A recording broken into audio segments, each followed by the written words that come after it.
4e étape de la tournée gouvernementale de reddition de comptes dans le Borgo, Perere a accueilli les hommes de la rupture ce dimanche 2 juin 2024. Gratitude et reconnaissance des réalisations mises en œuvre par le PAG sont les déclarations de vive voix des populations aux visiteurs. Nous avons entendu beaucoup d'éléments de satisfaction de la part des populations qui ont souligné l'ensemble des actions du gouvernement, notamment en ce qui concerne les cantines scolaires. Les parents d'élèves ont loué les efforts du gouvernement pour les cantines scolaires. C'est plus de 14 000 enfants qui mangent tous les jours dans les établissements, à peu près 68 établissements de Perere.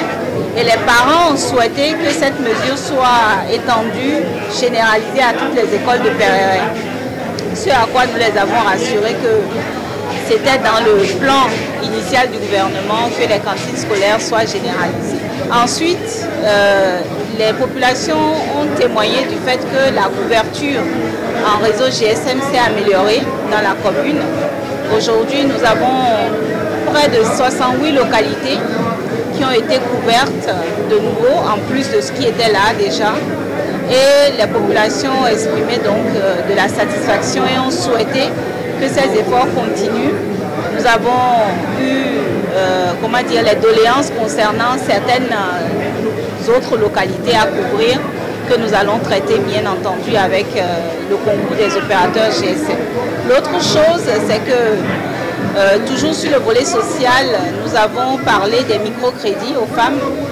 Nous avons constaté que dans la commune de Perere, les chiffres relatifs au microcrédit, bien qu'étant quand même à un certain niveau, nous avons plus de 800 bénéficiaires ici, ne sont pas à la hauteur des attentes même du gouvernement. Donc c'était aussi l'occasion de discuter avec les potentiels bénéficiaires pour savoir les difficultés auxquelles ils ou elles sont confrontés.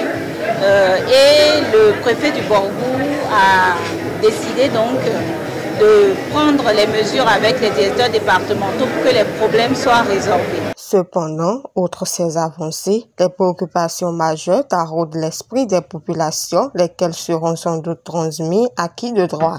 L'autre préoccupation, et pas des moindres, c'est la mise en place d'une usine de transformation de soja. Les populations nous ont rappelé à l'occasion de la tournée donc, du chef de l'État en 2020, qu'il avait promis qu'une usine sera installée ici. Compte rendu sera fait donc à qui de droit par rapport à ces préoccupations. La dernière parmi les préoccupations qui sont revenues donc à maintes reprises, c'est la question du soja et du cajou. Là également, nous avons répondu aux populations que le gouvernement décide de plus se mêler donc de la fixation du prix de ces denrées-là sur lesquelles le gouvernement n'a pas d'initiative, en fait, n'est pas au cœur de la production. Mais les populations ont insisté parce qu'elles ont vu dans le bien fondé d'avoir donc quelqu'un qui régule, comme ça se fait aujourd'hui dans le coton.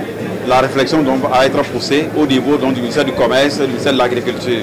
Compte rendu sera fait également donc, au Conseil des ministres afin de trouver le juste milieu entre les producteurs et les commerçants, ceux donc, qui font la collecte auprès donc, des producteurs.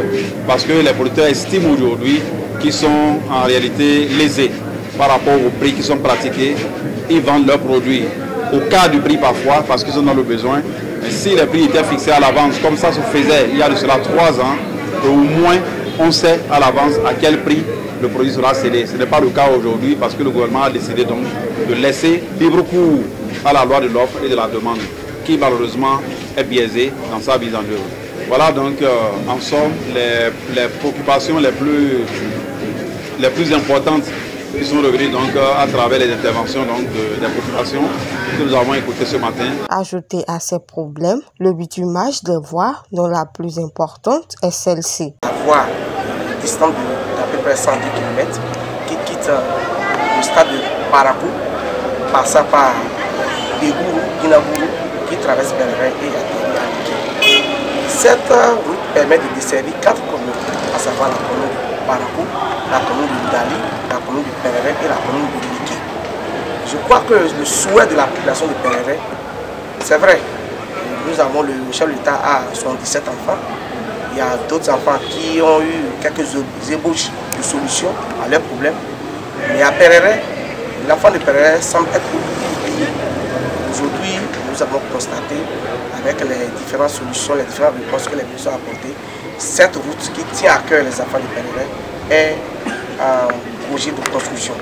Et selon les dires, je crois que cela sera une réalité. Avec le résultat présenté lors des élections passées, où le BR et l'UP viennent en tête sur la liste électorale, Pereret mérite encore plus, une fois, de doubles réalisations à mettre en œuvre par le PAG de la rupture.